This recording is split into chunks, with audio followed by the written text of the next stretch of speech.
شوہر کے انتقال کے بعد میرے دیور نے ساری جائیداد پر قبضہ کر لیا اور ہمیں گھر سے دھکے مار کے نکال دیا۔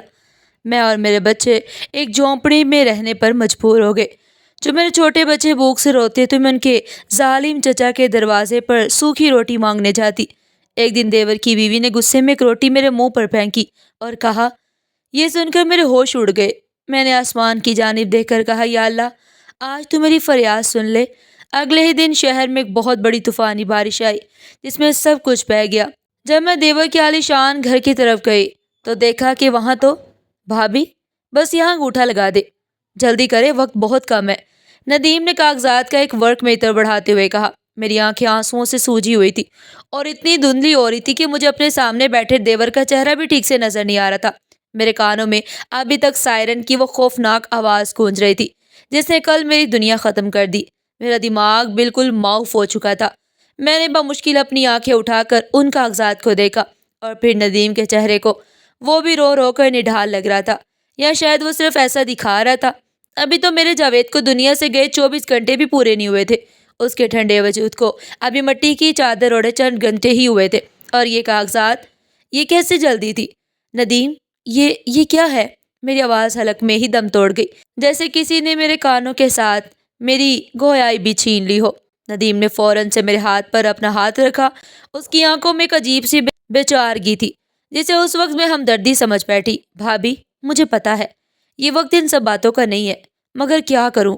یہ بینک کے معاملات ہیں، جاوید بھائی کی ورکشاپ اور اس گھر کے کاغذات ہیں۔ اگر ابھی کارروائی نہ کی تو سب کو سرکاری کھاتے میں چلا جائے گا۔ آپ تو جانتی ہیں کہ قانون کتنا ظالم ہے۔ میں بچوں کے مستقبل کو محفوظ کرنا چاہتا ہوں۔ بچوں کا مستقبل؟ یہ وہ الفاظ تھے جنہوں نے میری بے جان جسم میں طاقت پیدا کی۔ میں نے کونے میں نظر دوڑائی۔ میری 7 سالہ زارا اور 5 سالہ نعمان ایک دوسرے سے لپٹے ایک ہی کمبل میں دب کے بیٹھے تھے۔ ان کی آنکھوں میں خوف تھا، الجھن تھی اور بھوک تھی جو وہ کل سے ظاہر نہیں کر پا رہے تھے۔ وہ شاید سمجھنے سے قاصر تھے کہ کل تک جو باپ ان کے لیے دنیا کی سب سے بڑی پناہ گاہ تھا، وہ آج ان کے درمیان کیوں نہیں ہے۔ میرا نام ماریا ہے۔ کل صبح تک میں اس دنیا کی سب سے خوش قسمت عورت تھی۔ میں جاوید کی بیوی تھی، اس کی ماریا، میرا جاوید۔ اس چھوٹی سی ورکشاپ سے اتنی تو آمدنی ہو جاتی تھی کہ مشکل سے ہی صحیح مگر خوش تھے۔ مجھے آج بھی جاوید کے ہاتھوں سے آتی مشین کے تیل اور اس کے محنت بھرے پسینے کی ملی جلی خوشبو یاد ہے۔ وہ شام کو جب تھکا ہوا گھر آتا تو اس کی مسکراہٹ کی تکر مٹا دیتی۔ زارا بھاگ کر اس کی ٹانگوں سے لپٹ جاتی۔ بابا، آج میرے لیے کیا لائے ہیں؟ اور نعمان اپنا کھلونا ٹرک اس کے پاؤں پر چلانے لگتا۔ جاوید کہہ کے لگا کر اسے گود میں اٹھا لیتا۔ ماریا، دیکھو تو ذرا ان شیطانوں کو، مجھے گھر میں گھسنے تو دے۔ میں دروازے پر کھڑی مسکرا رہی ہوتی۔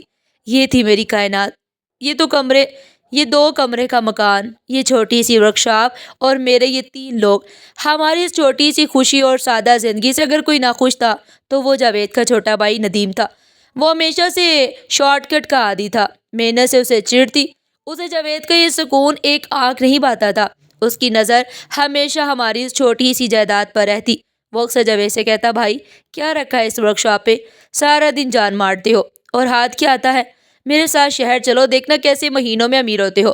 جاوید اسے ہمیشہ جھڑک دیتا، ندیم، مجھے حرام کی کمائی نہیں چاہیے، میں اپنی اس محنت کی روزی روٹی پر خوش ہوں۔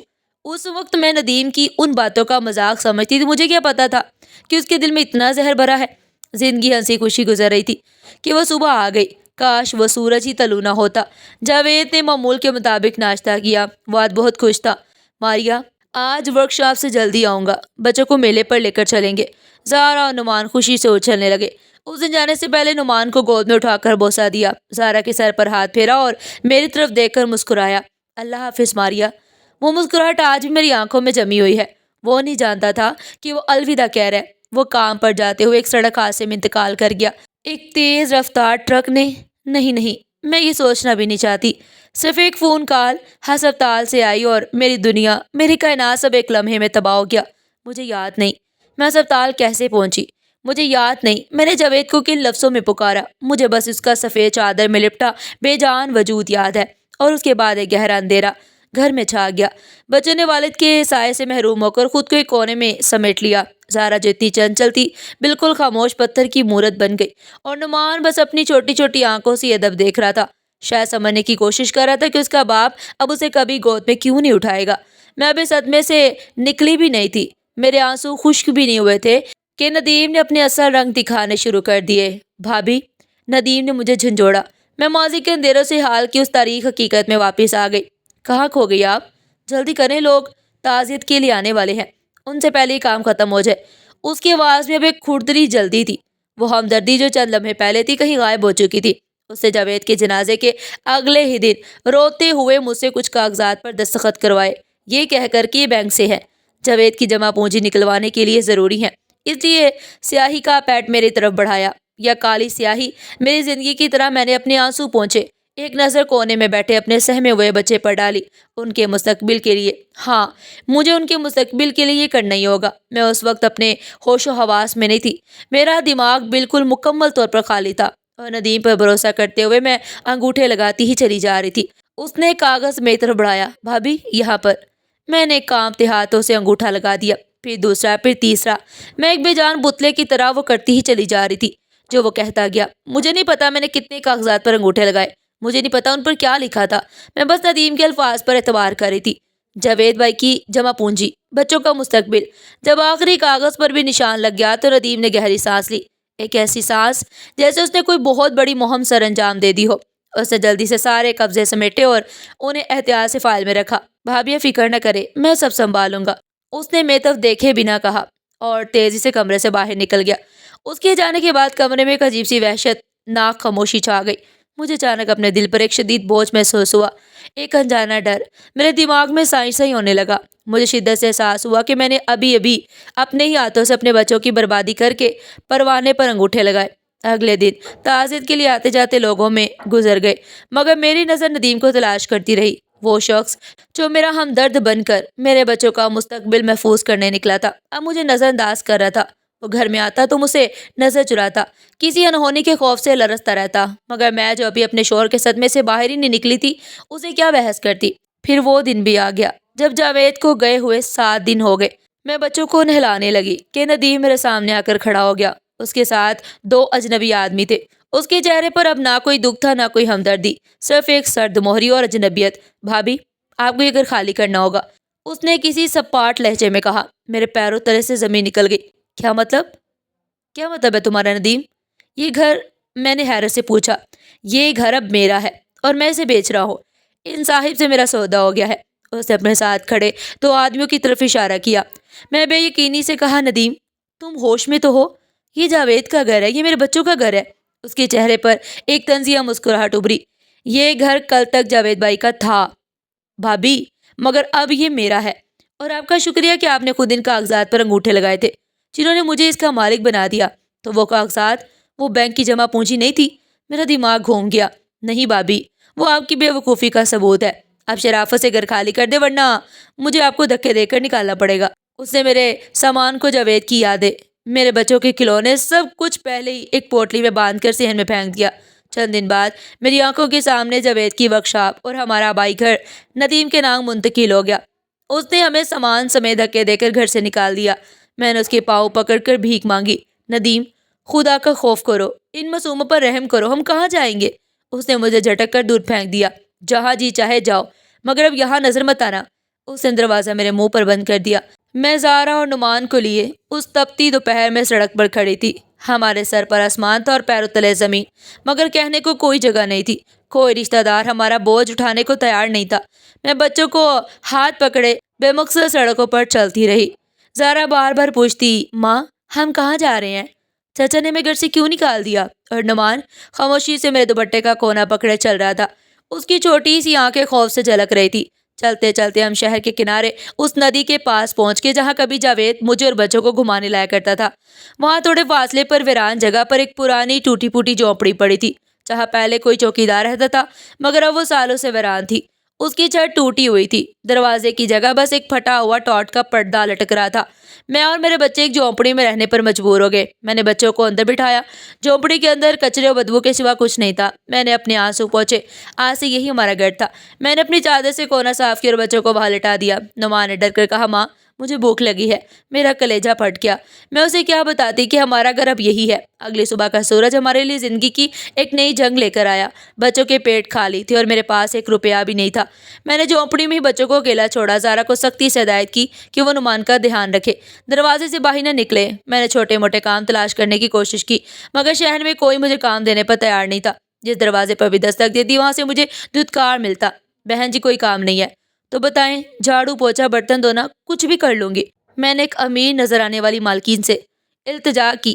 اس نے مجھے سر سے لے کر پیر تک گھورا اور حقارت سے بولی، شکل سے تو بھلے گھر کی لگتی ہو، مگر آج کل چوروں کا بھی کیا بھروسہ، جاؤ جاؤ بی بی کوئی کام نہیں ہے۔ ایک اور جگہ گئی تو وہاں کے مالک نے مجھے ایسی نظر سے دیکھا کہ میں اپنی عزت بچا کر وہاں سے بھاگ گئی۔ بچوں کے پیٹ بھرنے کے لیے مجھے ہر دن جنگ لڑنا پڑتی تھی۔ کسی نے ترس کھا کر ایک سوکھی روٹی دے دی جو ہم تینوں میں مشکل سے تقسیم ہوتی۔ میرے بچے جو کبھی تازہ دودھ اور مکھن کے ناشتے کرتے تھے اب ایک نوالے کو ترس رہے تھے۔ ان کے چہرے مرجھا گئے، ان کی آنکھوں کے گرد ہلکے سائے پڑ گئے۔ پھر ایک دن ایسا آیا کہ ضبط کے سارے بندر ٹوٹ گئے۔ 2 دن سے ہمارے پیٹ میں کچھ نہیں گیا تھا۔ نعمان تو بے ہوش ہونے کے قابل بھی نہ رہا تھا۔ وہ جھونپڑی کے کونے میں خاموشی سے لیٹا رہا۔ زارا جو ہمیشہ ہمت والی بنتی تھی میرے گلے سے سختی سے لپٹ کر رو رہی تھی۔ ماں میں اور برداشت نہیں کر سکتی، نعمان کو کچھ ہو جائے گا۔ اس کے الفاظ میرے دل پر ہتھوڑے کی طرح لرز رہے تھے۔ ایک دن جب بچوں نے شدت سے بھوکا رونا شروع کیا تو میری اندر کی ماں بے چین ہو گئی۔ میری غیرت اور عزت نفس سب کچھ میرے بچوں کی بھوکے سامنے ہار گئے۔ میں نے فیصلہ کر لیا، میں اس شخص کے دروازے پر جاؤں گی جس نے ہم سے سب کچھ چھینا۔ میں اپنے بچوں کے لیے بھیک مانگوں گی۔ میں جھونپڑی سے نکلی، اپنی تمام عزت اور غیرت لے کر پرانے گھر کی طرف چل پڑی جہاں اب ندیم اور اس کی بیوی سمیہ عالیشان زندگی گزارے تھے۔ ہر قدم جو میں اس گھر کی طرف اٹھاتی مجھے لگتا کہ میں زمین میں دھنستی ہی چلی جا رہی ہوں۔ یہ وہی گلیاں تھی جہاں میں جاوید کے ساتھ گزر رہی تھی۔ میں ہچکچا رہی تھی، آج میں وہاں ایک بیکار بن کر جا رہی تھی۔ مجھے ندیم سے زیادہ اس کی بیوی سمیہ کا ڈر تھا۔ وہ ہمیشہ مجھ سے حسد کرتی اور اب تو وہ اس گھر کی مالکن تھی۔ میں ان کے دروازے پر سوکھی روٹی مانگنے گئی۔ جب میں اس دروازے پر پہنچی جو کبھی میرا اپنا تھا تو میرے پاؤں من بھر کے ہو گئے۔ اس گھر سے بریانی کی بہت تیز خوشبو آ رہی تھی۔ وہ خوشبو میرے بھوکے بچوں کی انتڑیوں کو اور تڑپا دیتی۔ میں نے لرزتے ہاتھوں سے دروازے پر دستک دی۔ میرے ہاتھ کانپ رہے تھے اور دل زور زور سے دھڑک رہا تھا جیسے ابھی پسلیوں سے باہر نکل آئیں گی۔ میں ہمت کر کے دروازہ کھٹکھٹایا۔ اندر سے برتنوں کی آوازیں سنائی دی۔ دروازہ ایک جھٹکے سے کھلا۔ سامنے سمیہ کھڑی تھی، قیمتی ریشمی لباس پہنے، زیورات سے لدی۔ اس نے پہلے تو مجھے پہچانا ہی نہیں، پھر جب اس کی نظر مجھ پر پڑی اس کے ماتھے پر بل پر آئے۔ وہ مجھے حقارت سے گھورنے لگی جیسے میں کوئی کوڑا ہوں جسے وہ اپنے صاف ستھرے دروازے کے سامنے دیکھنا بھی گوارا نہیں کرتی۔ اس کی آنکھوں میں وہ نفرت تھی جس نے مجھے یہ حالت میں پہنچا دیا تھا۔ میں کچھ بولنے کے لیے الفاظ ڈھونڈ رہی تھی مگر میری زبان میرا ساتھ نہیں دے رہی تھی۔ میں بس ہاتھ جوڑے آنکھوں میں آنسوؤں سے دیکھتی رہی۔ سمیہ کی آنکھوں میں وہ نفرت تھی جو کسی زہریلے ناگ کی پھنکار سے کم نہیں تھی۔ وہ مجھے ایسے دیکھ رہی تھی جیسے میں نے اس کے دروازے پر آ کر کوئی گناہ کبیرہ کر دیا۔ آخرکار میری ٹوٹی ہوئی آواز نے میرا ساتھ دیا، سمیہ خدا کے لیے میرے بچے۔ میری آواز دکھوں میں ڈوبی ہوئی تھی، میری آنکھیں بھی اختیار سے برس رہی تھی۔ سمیہ کے ہونٹوں پر ایک زہریلی مسکراہٹ ابھری۔ اس نے مجھے سر سے لے کر پیر تک دوبارہ دیکھا، میری پھٹی ہوئی چادر، میرے الجھے ہوئے بال اور میرے آنسوؤں سے تر چہرہ۔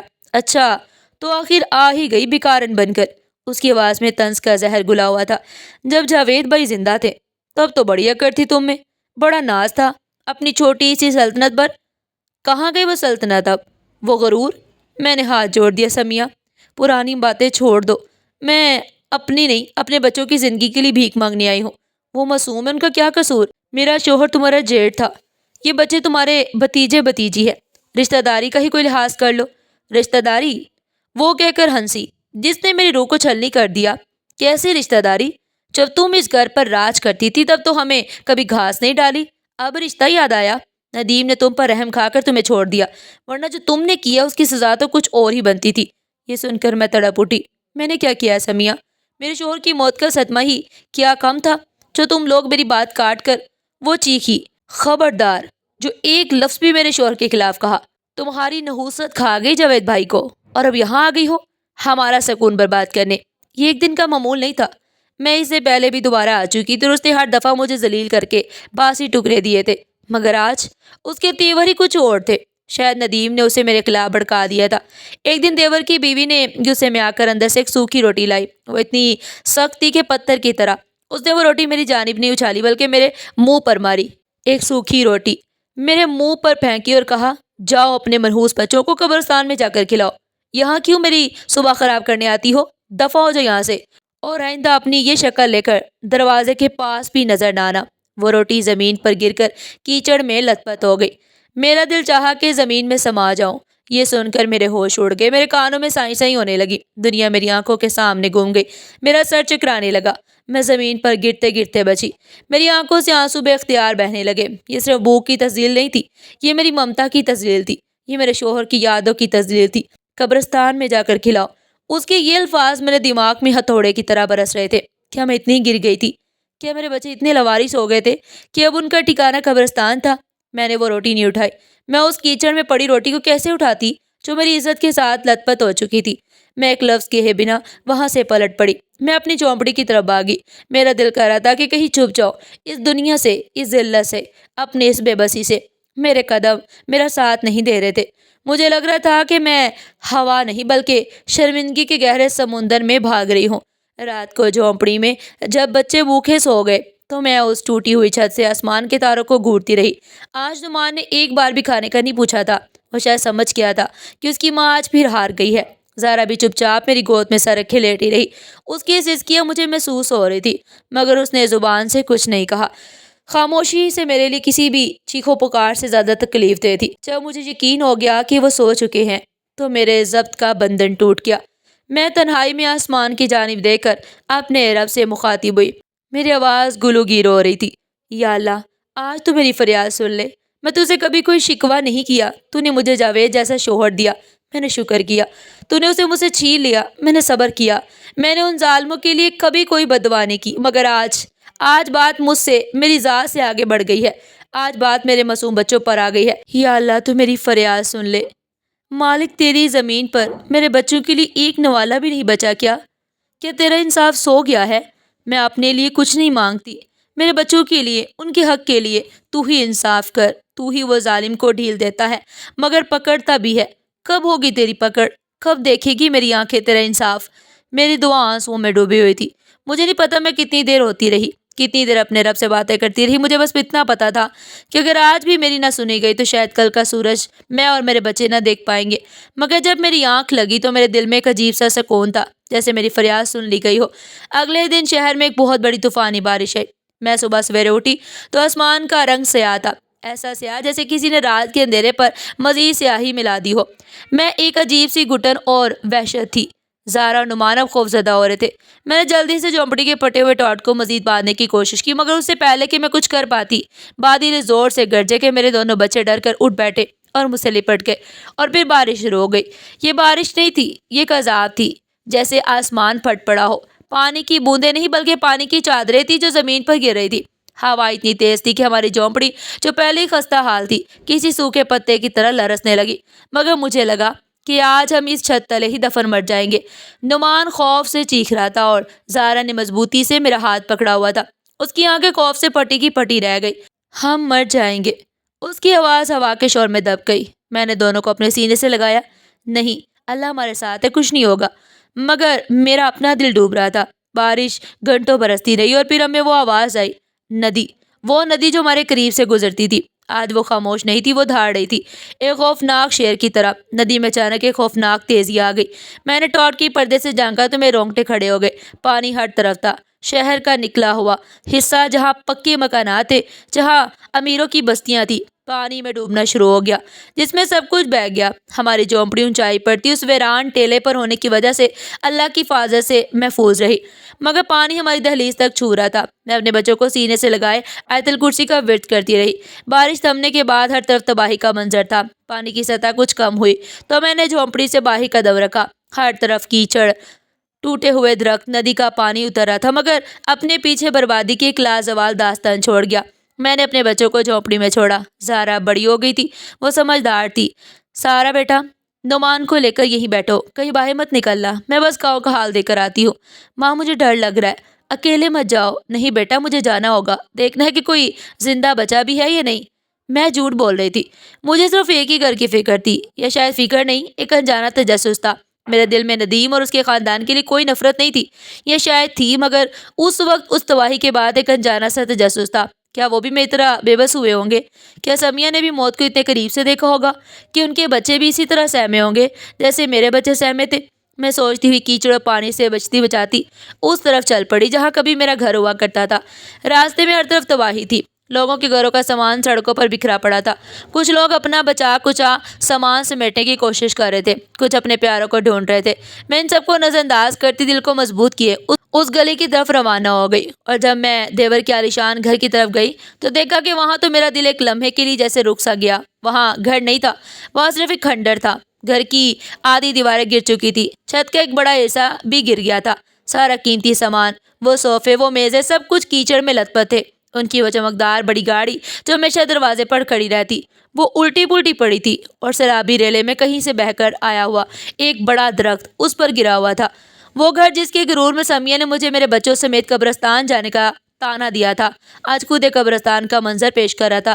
ہر طرف پھیلے کیچڑ اور تباہی میں میری نظر کسی زندہ وجود کو تلاش کر رہی تھی۔ تبھی مجھے ملبے کے ڈھیر کے پاس سے، جو شاید ان کے مہنگے ڈرائنگ روم کی چھت کا حصہ تھا، ایک ہلکی سی سسکی سنائی دی۔ میرا دل دھک سا رہ گیا۔ میں احتیاط سے قدم اٹھاتی ٹوٹے ہوئے سامان کے بیچ اس آواز کی سمت کی طرف بڑھی۔ میں نے انہیں ملبے کے ایک ڈھیر کے پاس بیٹھے دیکھا۔ وہ تینوں نہیں بلکہ چاروں تھے، ندیم اور سمیہ اور ان کے دو چھوٹے چھوٹے بچے جو میرے زارا اور نعمان جتنے ہی ہوں گے، ایک ٹوٹی ہوئی دیوار کے سہارے ایک دوسرے سے چپکے بیٹھے تھے۔ وہ سب بری طرح بھیگ چکے تھے اور سردی سے کانپ رہے تھے۔ سمیہ جو ہمیشہ مہنگے ریشمی کپڑوں میں ملبوس تھی، جس کی غرور سے گردن اکڑی رہتی، اب اس کے کپڑے پھٹے ہوئے اور کیچڑ میں اٹے ہوئے تھے، اس کے بال مٹی میں لت پت، اور اس کا چہرہ زخم زدہ ہوا تھا۔ ندیم جو خود کو اس علاقے کا سب سے طاقتور آدمی سمجھتا تھا، آج کسی ہارے ہوئے جواری کی طرح سر جھکائے بیٹھا تھا۔ اس کے بچے جو ہمیشہ صاف ستھرے اور مہنگے کھلونوں سے کھیلتے تھے، آج خوفزدہ نظر سے اپنے ابا کو دیکھ رہے تھے، اور بھوک سے ان کے چہرے بھی مرجھا گئے تھے۔ وہ منظر، ان کا وہ حال مجھ سے دیکھا نہیں جا رہا تھا۔ شاید میرے قدموں کی چاپ نے انہیں متوجہ کیا۔ سب سے پہلے سمیہ نے نظر اٹھائی، اس کی آنکھیں میری آنکھوں سے ملی۔ میں اس لمحے کے لیے تیار نہیں تھی۔ میں سوچ رہی تھی کہ وہ مجھے دیکھ کر پھر سے چیخنے لگے گی، مجھے تانے دینے لگے گی، اس ساری تباہی کا ذمہ دار مجھے ٹھہرائے گی، مگر ایسا کچھ نہیں ہوا۔ جیسے سمیہ نے مجھے دیکھا، اس کی آنکھوں میں وہ غرور، وہ نفرت نہیں تھی، اس کی آنکھوں میں ایک شدید وحشت اور ناقابل یقین پچھتاوا تھا۔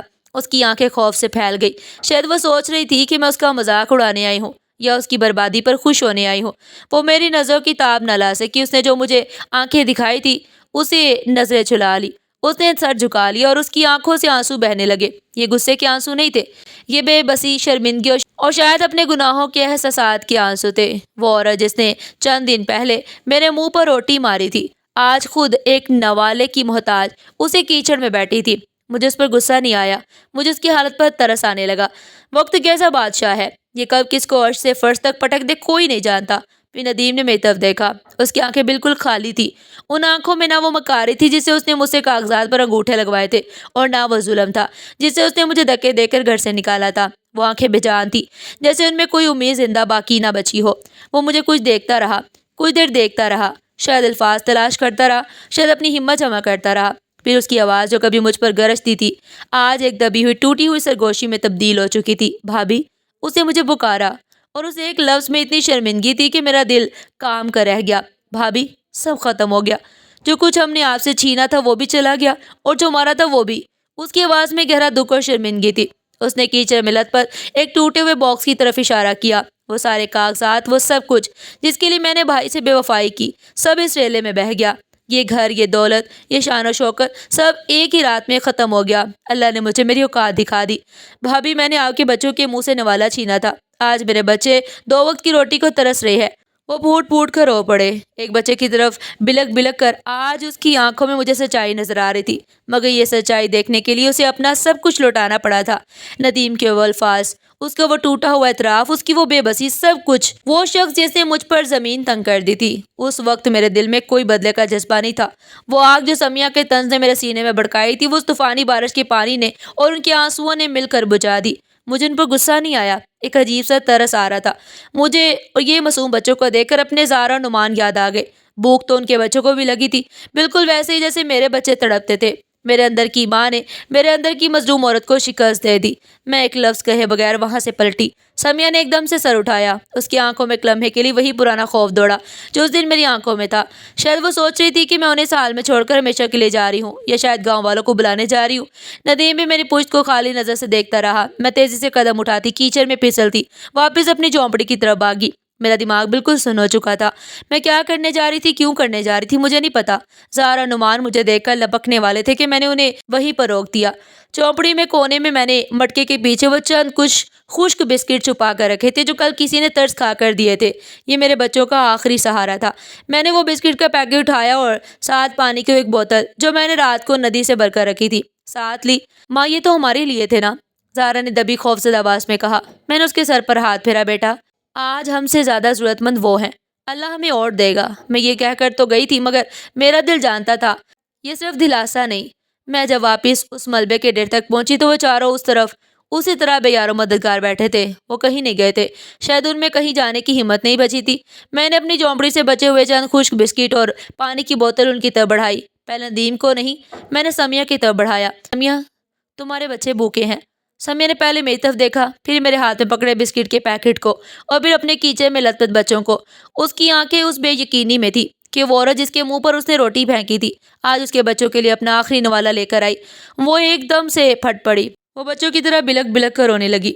نہیں ماریا، مجھے مار ڈالو، مگر یہ مت کرو۔ اس نے آگے ہاتھ نہیں بڑھایا بلکہ وہیں کیچڑ پر اپنے ہاتھ مارنے لگی۔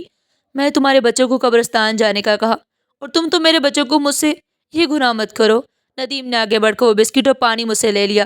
اس کے ہاتھ بری طرح سے کانپ رہے تھے۔ اس نے پیکٹ کھولا اور ایک ایک بسکٹ اپنے دونوں بچوں کے ہاتھ میں تھما دیا جو کسی بھکاری کے بچوں کی طرح اس پر پڑے ہوئے تھے۔ ندیم نے پانی کی بوتل کھولی، بچوں کو پانی پلایا، پھر اس نے بچا ہوا بسکٹ سمیہ کی طرف بڑھایا، مگر اس نے اپنا سر جھٹک دیا۔ ندیم نے میری طرف دیکھا، اس کی آنکھوں سے آنسو روا تھے۔ بھابھی، اس احسان کا بدلہ میں نے اس کی بات کاٹ دی۔ یہ احسان نہیں ہے ندیم، یہ ان بچوں کا حق ہے جو تم نے ان سے چھینا تھا، اور آج جو ان بچوں نے بھگتا ہے، میں انہیں مزید اس حال میں نہیں چھوڑ سکتی تھی۔ میں نے کہا، گاؤں کے اسکول میں ریلیف کیمپ لگا ہے، اپنے بچوں کو لے کر وہاں چلے جاؤ، کم از کم ان کے سر پر چھت اور کھانے کو کچھ مل جائے گا۔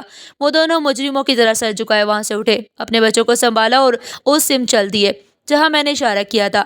کچھ دن بعد جب گاؤں کے حالات سنبھلے اور پانی مکمل طور پر اترتا تو گاؤں کے بڑوں نے ایک پنچایت بٹھائی۔ اس سے پنچایت میں ندیم اور سمیہ کو بھی بلایا گیا، انہیں کیمپ سے لایا گیا۔ ندیم نے گاؤں کے معززین کے سامنے سر جھکا کر اعتراف کیا، ہاں چودھری صاحب، میں گناہ گار ہوں۔ میں اپنے سگے بھائی اور یتیم بھتیجوں سے دھوکہ کیا، میں نے ان کی جائیداد پر قبضہ کیا، مگر اللہ کا انصاف دیکھو، اس نے مجھ سے سب کچھ چھین لیا۔ وہ سارے کاغذات جن کے بل پر میں یہ گھر اپنا کہتا تھا، سب اس پانی میں بہہ گئے۔ وہ سب جعلی تھے۔ میں آج پھر وہیں کھڑا ہوں جہاں پہلے تھا، بلکہ اس سے بھی بدتر حالت میں۔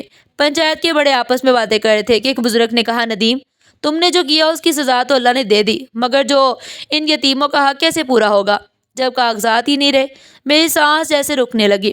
کیا اس انصاف کے بعد بھی میں خالی ہاتھ رہ جاؤں گی؟ تبھی پنچایت میں گاؤں کا ایک پرانا مشیر رحیم بابا داخل ہوا۔ اس نے سب سے معذرت کی اور کہا، چودھری صاحب، میں 2 دن سے یہ صندوق لیے پھر رہا ہوں۔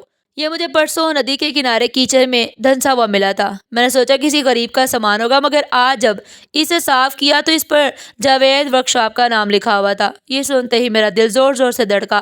ندیم نے جو نظر اٹھائی تو اس کا چہرہ سفید پڑ گیا۔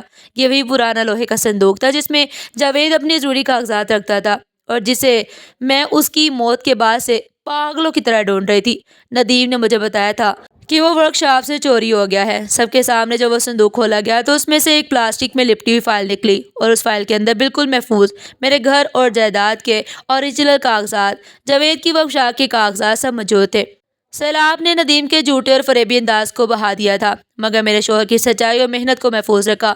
اس طرح میرا گھر اور جائیداد مجھے واپس مل گئے۔ پنچایت نے ندیم کو گاؤں بدر کرنے کا حکم سنایا۔ جیسے ہی لوگ اسے اور سمیہ کو لے جانے لگے، میں نے انہیں روک دیا۔ میں نے کہا، چودھری صاحب، میں نے انہیں معاف کیا، انہیں کی کیے کی سزا مل چکی ہے۔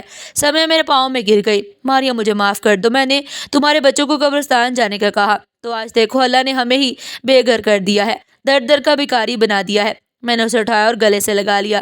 سمیہ، میں نے تمہیں اور ندیم کو معاف کیا، اس لیے نہیں کہ تم معافی کے لائق ہو، بلکہ اس لیے کہ میرا اللہ معاف کرنے والوں کو پسند کرتا ہے۔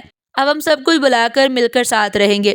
انہوں نے اپنی غلطیوں کا اعتراف کیا اور میں اپنے بچوں کے ساتھ اپنے گھر واپس آ گئی۔ گھر تباہ ہو چکا تھا، کھنڈر بن گیا تھا، مگر اس کی بنیادیں سچی تھی۔ گاؤں کے لوگوں نے جو پہلے میری بے بسی پر خاموش تماشائی بنے رہے، اب میری مدد کی۔ میں نے اپنے شوہر کی ورکشاپ دوبارہ کھولی۔ وہی پرانی مشینیں جو کیچڑ میں دب گئی تھی، انہیں اپنے ہاتھوں سے صاف کیا اور اپنی محنت سے اسے دوبارہ بنایا۔ آج میرے بچے اسے اسکول میں جاتے ہیں اور میں ایک بار پھر اپنے گھر کی رانی ہوں۔ میں نے اس دن سیکھا کہ اللہ کا انصاف کبھی دیر نہیں کرتا۔ ظالم کو اس کے کرتوتوں کا پھل ضرور ملتا ہے اور مظلوم کا صبر کبھی رائے گا نہیں جاتا۔ غرور اور حسد انسان کو برباد کر دیتے ہیں، جبکہ سچائی اور صبر اسے سرخرو کرتے ہیں۔ میری جھونپڑی میں مانگی گئی وہ دعا آج اس پروردگار کے گھر میں پوری ہو چکی تھی۔ ناظرین، آپ کو ہماری آج کی یہ کہانی کیسی لگی؟ کمنٹ سیکشن میں اپنی قیمتی رائے کا اظہار ضرور کیجیے گا۔ اس طرح کی مزید سبق آموز کہانیاں سننے کے لیے چینل کو سبسکرائب کریں، ویڈیو کو لائک کریں، زیادہ سے زیادہ شیئر کریں۔